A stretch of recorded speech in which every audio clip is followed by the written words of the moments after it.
Sorry for making you guys wait like that. Let me know if you can hear me. I had my mic muted earlier. Does it sound good now?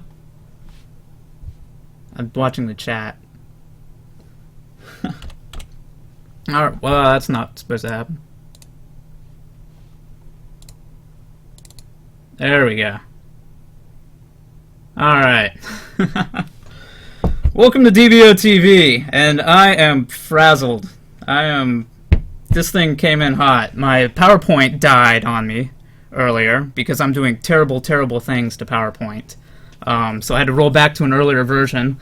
So there's some things missing, but we'll just move along anyway. Anyways, so this is dboTV. This is something I'm going to do, try and do on a weekly basis, every Tuesday at 10 o'clock Eastern, 7 p.m. Pacific, and whatever weird time you have in Europe or other continent. Thank you, Molten Slow, for the comment about my hair. But anyway, yeah, I'm going to try and do this weekly and just wrap up each week of news.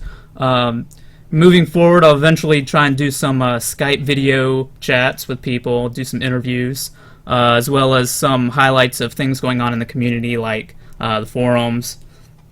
And hopefully I'll have a lot of video to bring back from PAX, so I'll be showing some of that too. But anyway, let's get things started. I wanted to start off with the latest article about Marty. Yes, I am Dreamy Grizzly. If you're watching this, the archive of this, I'm streaming to Twitch TV live right now, and so I'm monitoring the chat.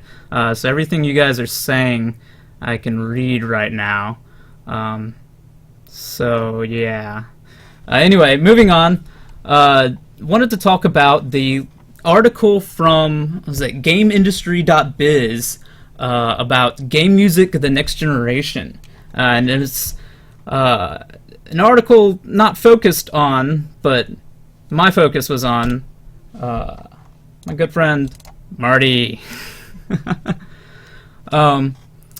This was an interview with Marty, as well as Jesper Kid, who did music for Assassin's Creed and Borderlands 2, as well as Jason Graves, who did music for the latest Tomb Raider game and Dead Space trilogy. But I'm just going to talk about the Marty parts. If you want to read about the other two guys, you should check out the article. It's linked on the DBO page, front page, I think it was yesterday.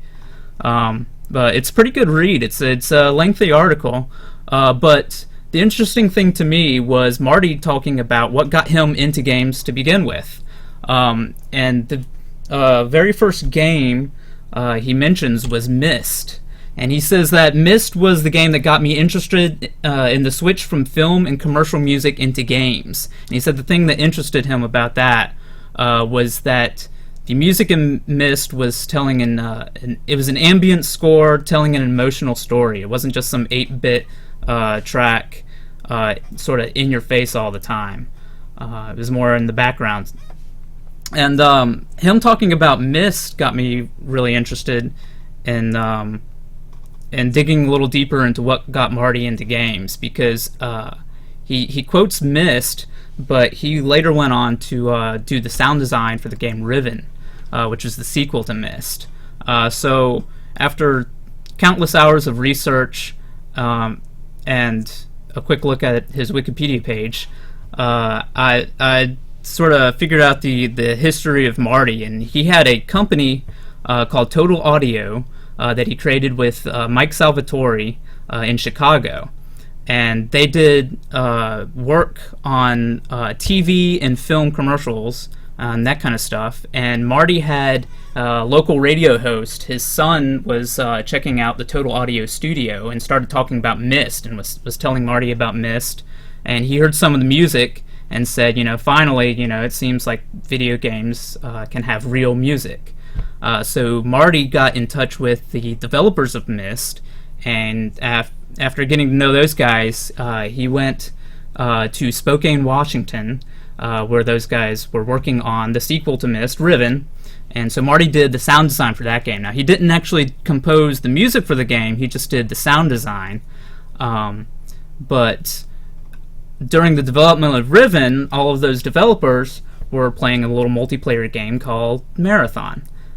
So Marty, got interested in that and found out that the developers of Marathon was this little studio called Bungie back in his hometown of Chicago. So when he went back to Chicago, he got in touch with Bungie guys and started doing sound design for Myth, and then he did Myth 2 while he was still working for Total Audio.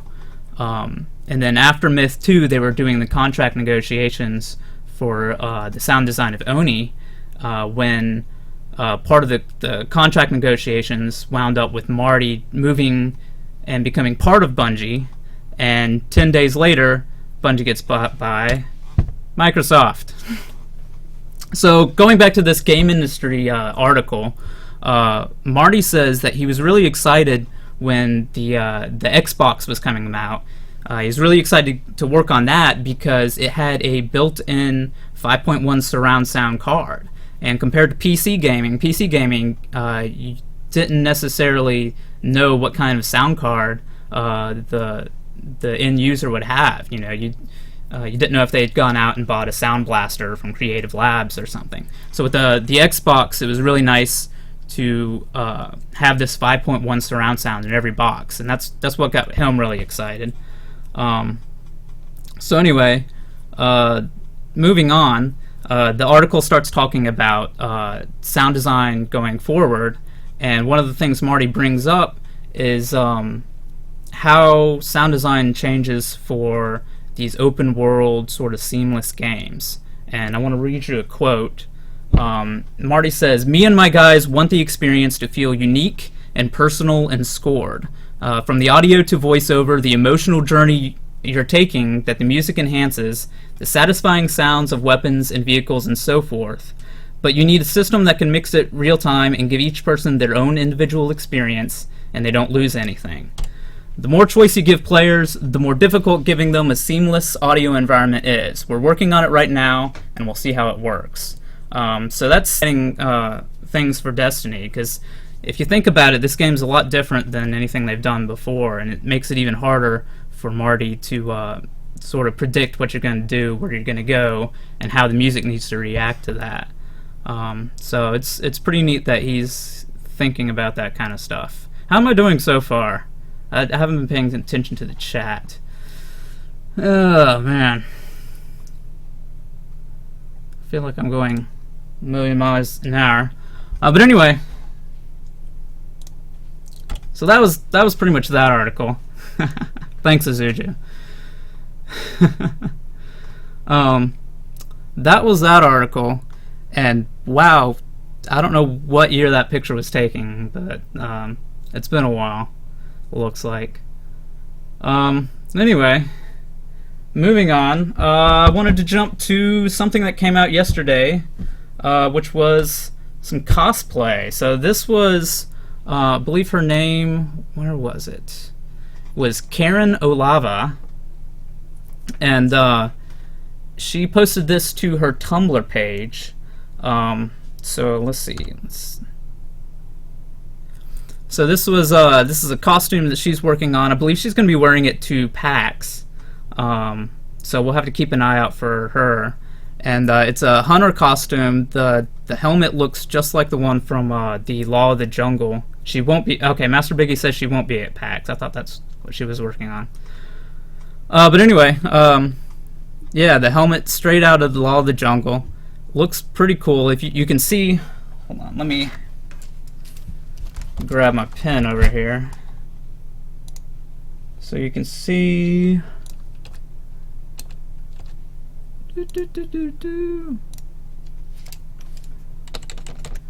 Back here. There. Back there, you can see that she's got the hunter emblem on her cape. Down here, I don't know what kind of creature this is, the skull of, but she's done a pretty sweet job of replicating it. And of course you got her little helmet and all that. So, anyway, whoop. Yeah, sorry if I stall every now and then. I'm really flying by the seat of my pants here. So that's pretty sweet. I think it's really cool that we're seeing cosplay from Destiny. You know, I mean, the game is not going to be out until next year, but we've already got cosplay. We've already got fan fiction, tons of fan fiction. We have our own section for it on DBO already. And TTL Demagogue is doing a pretty great job of curating that so far. You're correct, Zach Dark. I'm not wearing pants right now. Nope. And but yeah, I think it's pretty great that, you know, just from the commercials, from the concept art, and the tiny tidbits of story we've already gotten, we've already seen a ton of community content coming out. One more shot from Karen. This is another shot of the helmet, and I think it's pretty sweet. I'd wear that around. I'd wear that skiing, and probably run into a tree. Alright, so moving on. Speaking of PAX, I thought she was going to be at PAX. I was mistaken. Must have been some other convention that she was preparing for.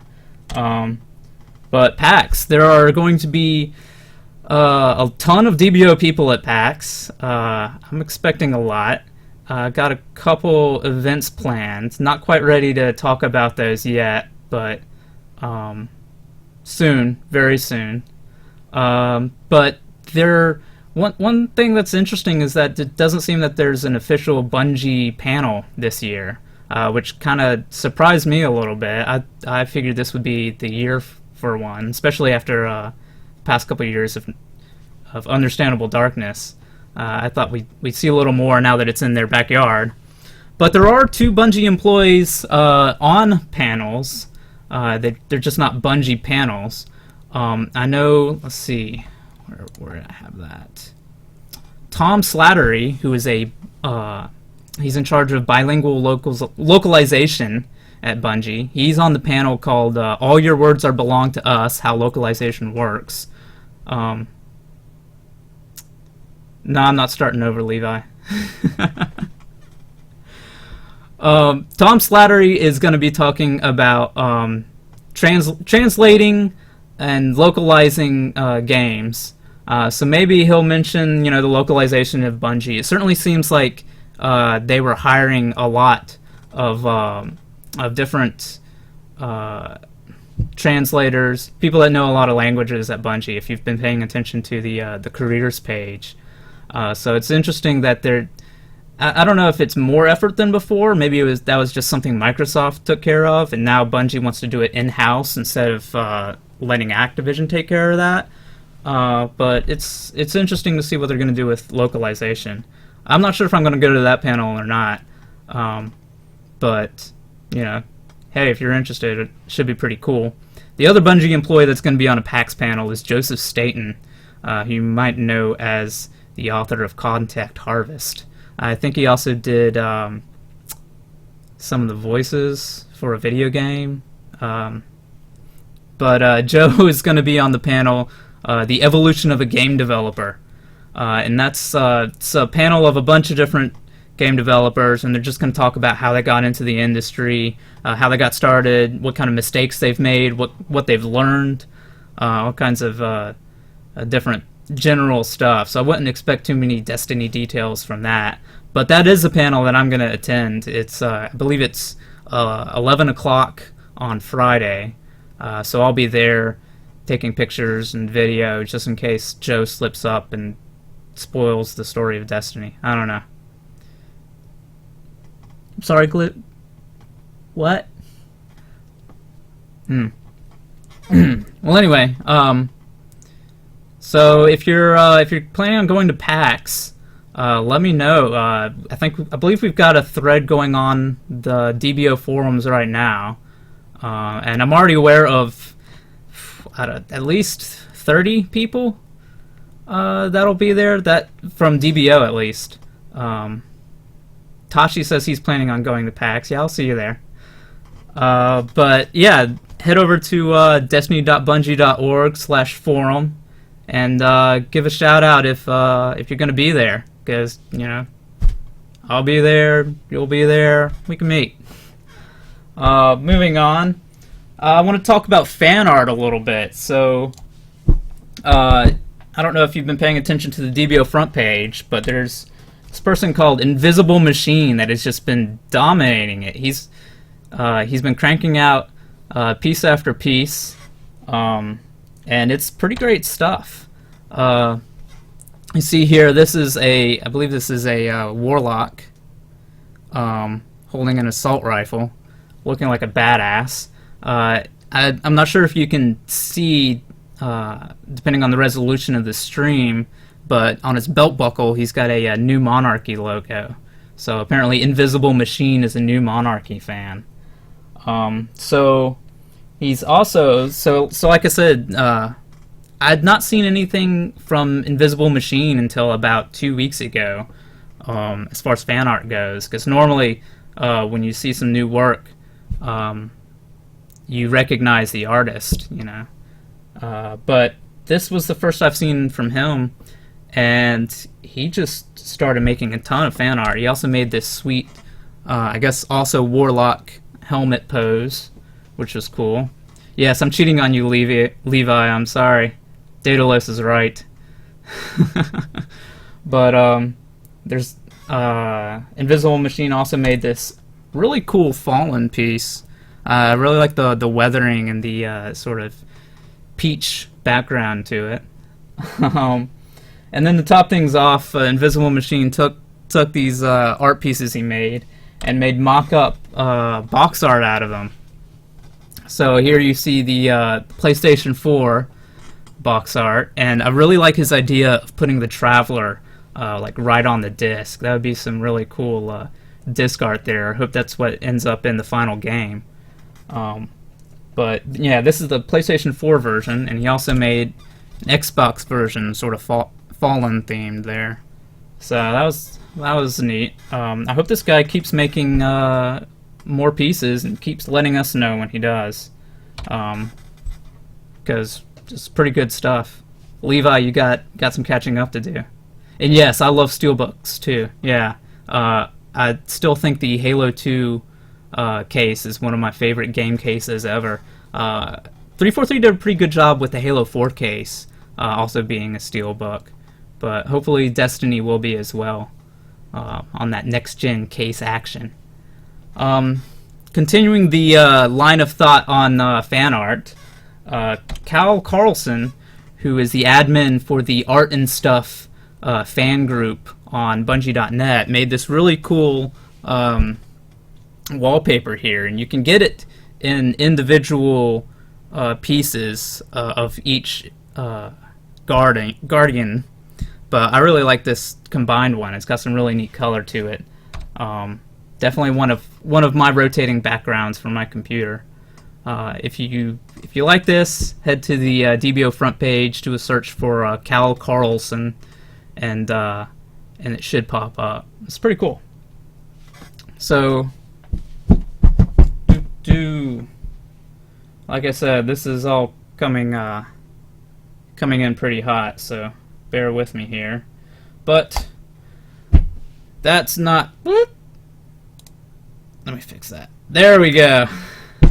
All right, so here's a segment that I want to do each week called Tip of the Hat. Probably ripping this off of Stephen Colbert, but the difference is I'm gonna wear a hat for it. So I'm gonna come up with a nice, prettier graphic. Hey Levi, if you want to make me a really cool graphic for Tip of the Hat, that would be cool. If anybody else wants to make it, send it to me on Twitter or post it in the DBO forums.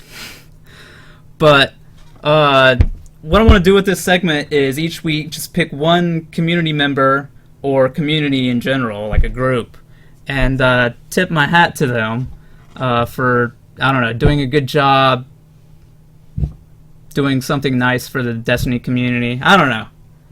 I'm making this up as I go along. But tip of the hat this week goes to Crafting Geek, or Jess. So this is a self-proclaimed cross-stitching guru. So she first made, let's see, this sweet Destiny tricorn plushie. It's pillow type thing, and it's not quite the exact shape of the Destiny logo, but you know what? A for effort. That's pretty cool. And I believe she gave it away on Twitter too, so that's neat. You know, I always love when community members run community contests. It's one thing for Bungie to give away signed posters, but it's another thing for one community member to mail something to another, which is neat. But anyway, this isn't why she gets the tip of the hat. She also made this sweet Destiny ornament in August. I'm not quite sure where she got the idea or what she's going to do with it between now and the holidays, but still pretty cool. I wouldn't mind having one. Maybe Bungie should, sell these. That would be neat. But this isn't what she gets the tip of the hat for either. Crafting Geek gets the tip of the hat for the sweet Law of the Jungle cross-stitch that she made. But not for the actual cross-stitch. She gets the tip of the hat for the story she wrote. She had a blog post, and if you search the DBO front page, you can get the link to it. I don't have the link handy to post, but I'm tipping the hat. Yeah, tip of the hat to Crafting Geek for making the blog post about this Destiny cross-stitch, because it's hard to see in this image, but she wasn't really satisfied with how it turned out. And if you read the blog post, she had a lot of trouble making it, and it was really frustrating. But my hat's off to her for taking this really frustrating project, this challenging thing that she wasn't quite satisfied with, and turning it into a funny story and sharing it. That was pretty neat, and I think the blog post itself is a pretty awesome thing. So a tip of the hat to you, Crafting Geek. I'm done with the hats now. You guys can see my glorious locks of hair again. So anyway, so if you think you know somebody that deserves a tip of the hat for next week, be sure to let me know on Twitter, or let me know on the forums, or send me a freaking email. Unsurprisingly, my email is ncsuduncan@gmail.com, or at Bungie.Org. That works as well. So anyway, so moving on. Let's see. Let's go to... I think it's about time that we talk about the Bungie mail sack. So let's start that off right with this sweet intro video I made.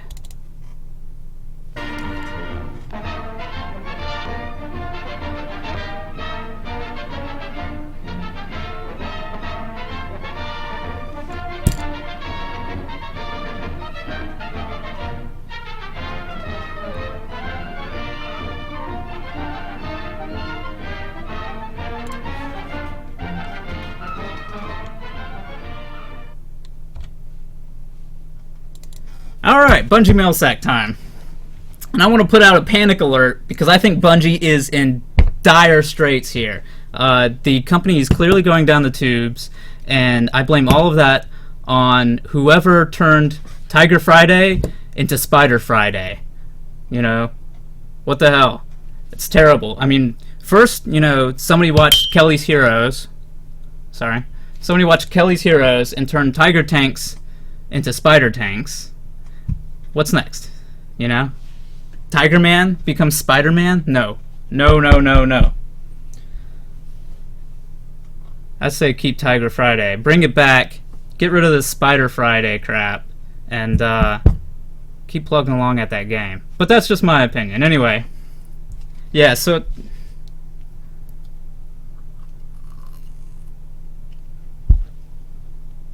oh, that's so good. That's good. Hats off to anybody who can guess what's in this.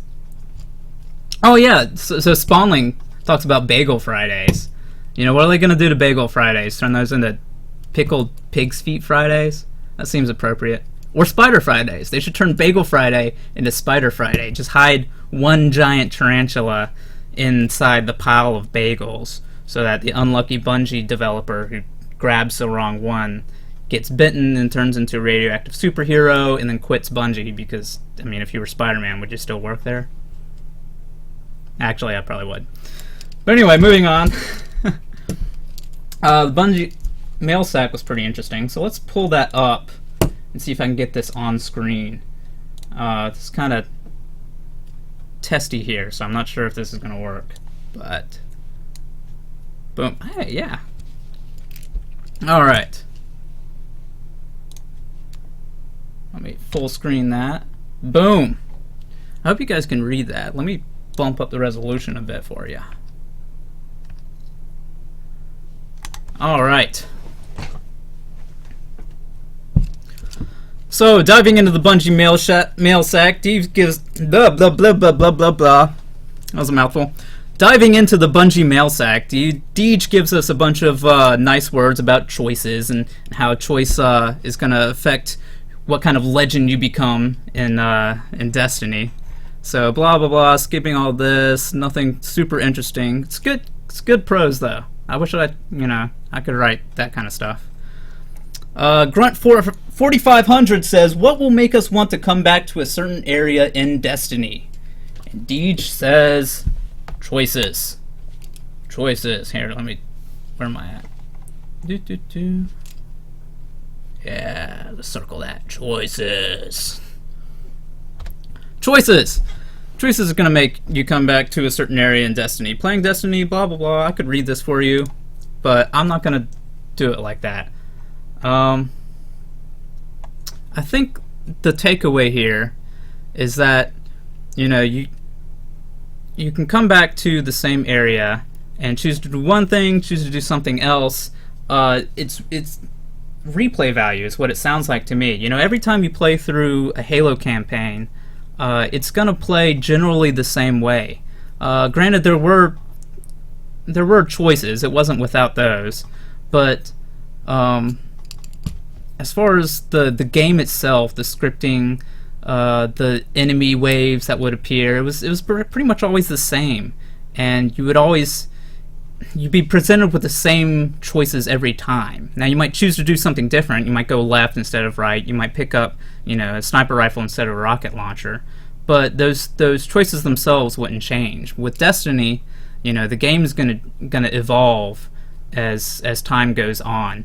That incoming invasion of Fallen with the spider tank from the E3 demo, that might not happen every time, and so you might choose to do it when it does happen, or you might choose to ignore it.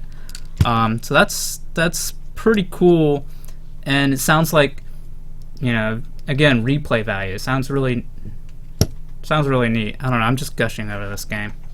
All right, blah blah blah. What is your all-time favorite space battle? I wasted so much time on this question because I watched every single one of these videos. I'm not gonna make you watch them now. I could do that, just click play on each one of these. But if you get a chance, you should definitely go back through the mail sack and watch these. Especially this X-Wing one. I probably lost 20 minutes in my mail sack read through. As soon as the mail sack is posted, I always read it before I post it to the DBO front page. But I got stalled on this X-Wing gameplay demo because I really missed that game. I really wish somebody would remake TIE Fighter or X-Wing with like current gen, next gen graphics. Give me some online multiplayer. That would just be supreme. But I don't know. Apparently, I guess I was gonna say LucasArts, but Disney now just doesn't know what's best. In fact, what really gets me excited about a TIE Fighter remake would be the Oculus Rift. I mean, can you picture that? The Oculus Rift in the TIE Fighter game, like looking around in the cockpit, being able to look behind you to see, I guess, an X-Wing following you if it's TIE Fighter remake. I got to try an Oculus Rift at E3 this year, and it was terrible. It was awful. It was just some random computer accessory reseller, their booth, and they had an Oculus Rift sitting there. So it wasn't somebody that knew what they were doing. And I walked up to it and said, "Hey, can I try this out? Oh my God, it's an Oculus Rift." And the guy was like, "I don't think it's set up right, but you can try it anyway." And I put it on, and it was Counter-Strike. And it was not set up quite right. It wasn't calibrated, and also I'm garbage at Counter-Strike, so I would try and find the keyboard and mouse with my eyes essentially closed, and then I would play for, I don't know, what, 10 seconds, and then die, and then I'd be in the third-person cam watching bots play Counter-Strike. It was just a terrible demo. I mean, the Oculus Rift itself was pretty neat to hold and put on. I'm like, oh, okay, it's actually really, really light, but that thing was just not calibrated. It was a very disappointing demo, but I'm still super excited about the Oculus Rift. I can't wait for that thing to come to consumers, and I really hope that the next-gen consoles support it. I don't know. What do you guys think? But anyway, alright, so diving back into the mail sack. We could skip all this space battle, Starship Troopers, that was always fun. The book was better. Star Trek, some Star Blazers, Sins of a Solar Empire, Star Wars Rogue Leader. You know, if they don't make a remake of TIE Fighter, Rogue Leader, Rogue Squadron, I think that would be a pretty good next-gen game. Star Wars, some anime I'm not familiar with. The End of the Iron Giant, voiced by none other than XXX Vin Diesel. Deep Space Nine, something, The Last Starfighter. Alright, come on. Down to the Destiny stuff. Alright. This question is kind of boring.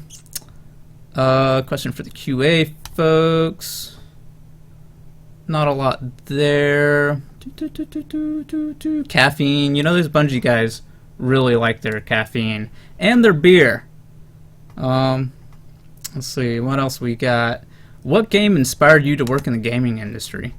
This is kind of interesting to look at, just to see how these Bungie developers got into the game. You know, what inspired them? Like, if somebody asked me that question, I'd probably have to say Halo. But in their case, you know, we've got one guy answering System Shock, SimCity 2000. That was a pretty good game. Let's see, Castlevania, Halo 3. Okay, me and Jake Lauer were on the same page, except I'd say Halo CE. Link to the Past, Black and White, and Half-Life. Half-Life was indeed a game changer, Andrew Weldon. Alright, we'll just skip all past that spider stuff, because it's just a travesty. What did you learn the hard way while working at Bungie? I'm sure at least one of these guys mentions beer. Yeah, there it is, beer. And the Balmer Peak is real. If you're not familiar with what that quote is coming from, that's an XKCD comic talking about the programming skill versus alcohol content, and the Balmer Peak being this mysterious rise. Let's see. How will players of Destiny be able to stand out in the Bungie community? Indeed says choices again. So he's doing something pretty neat. He's bringing it back around. So the emphasis was really on choices this time. Destiny is an expressed invitation for you to become a legend. Deej was really good at making that inspiring text and sort of filling out a mail sack that isn't really high on details. But anyway, alright, that's enough of that. Hope that wasn't too boring for you guys. And I hope I'm doing alright with this stuff. Again, this is pretty rough. Next week I'll probably be a little more practiced. I probably will save my PowerPoint presentation in more than one location. So moving on. Let's see what else we got.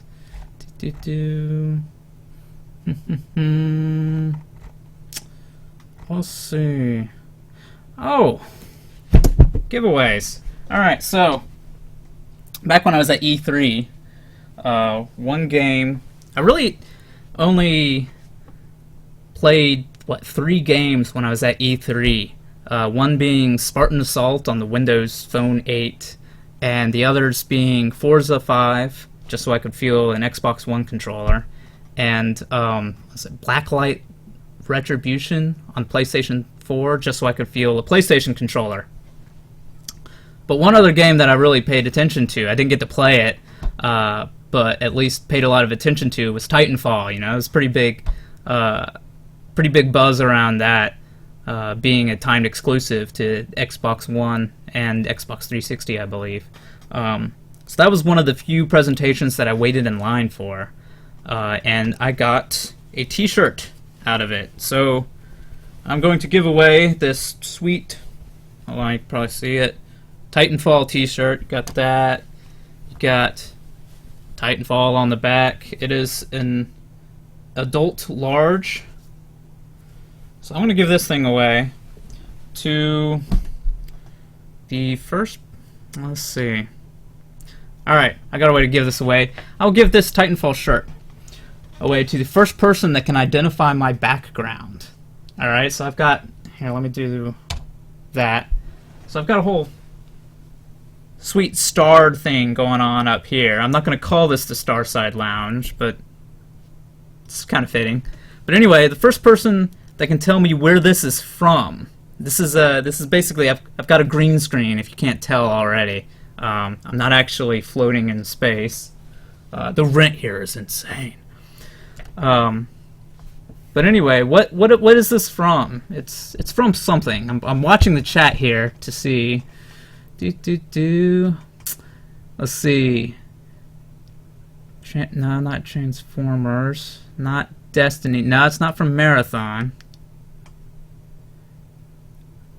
Okay, I want a specific thing. Okay, I'll tell you this. It's from a video game.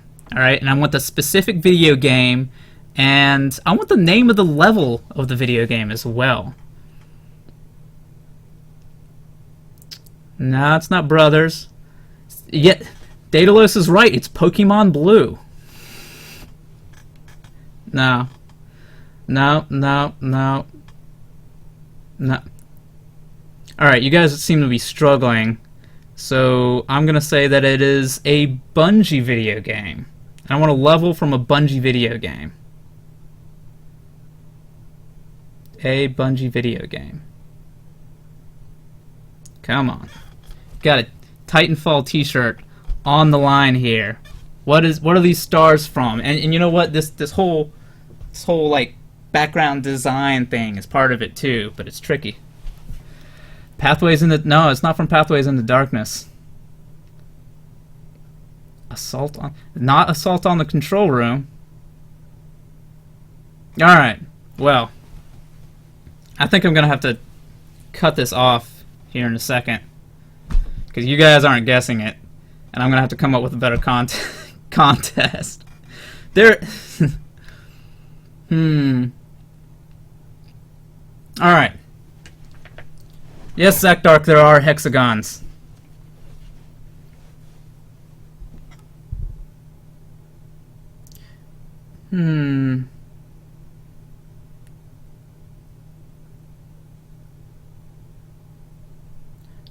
Nope. Zach Dark. Zach Dark wins. It's Long Night of Solace. This is actually looking out of the top of the Long Night of Solace, the bridge from it. So if, hold on, let me switch to... Let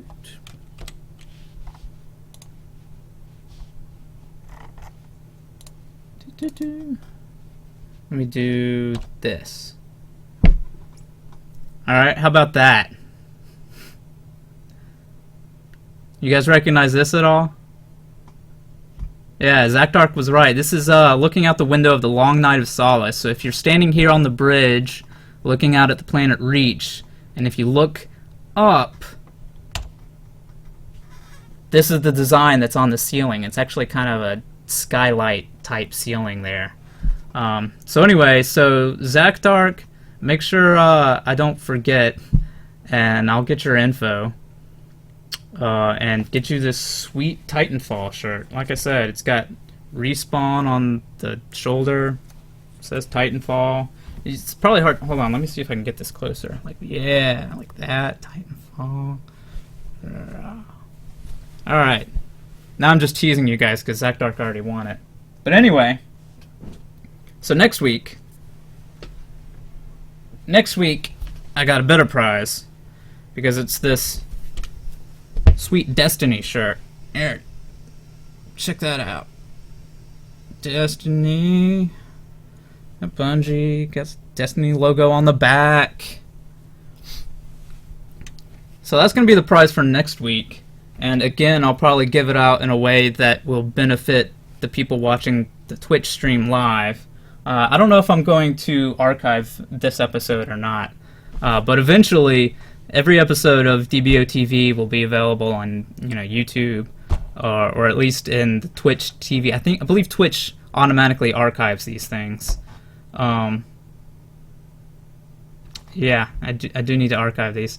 So anyway, I don't know if I want to do this one because it was really, really rough, and I didn't cover hardly all of the Destiny news this week. But we'll see how that goes. All right, I think that's pretty much all I've got right now. I'm at the end of my PowerPoint deck. Yeah. So I'm just gonna call this one.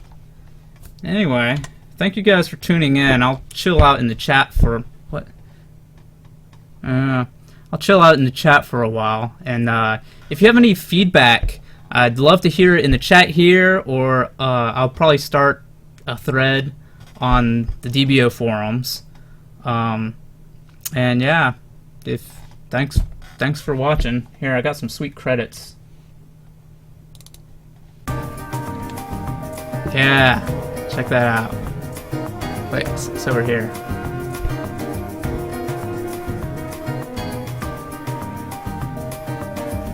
I know that guy. Alright.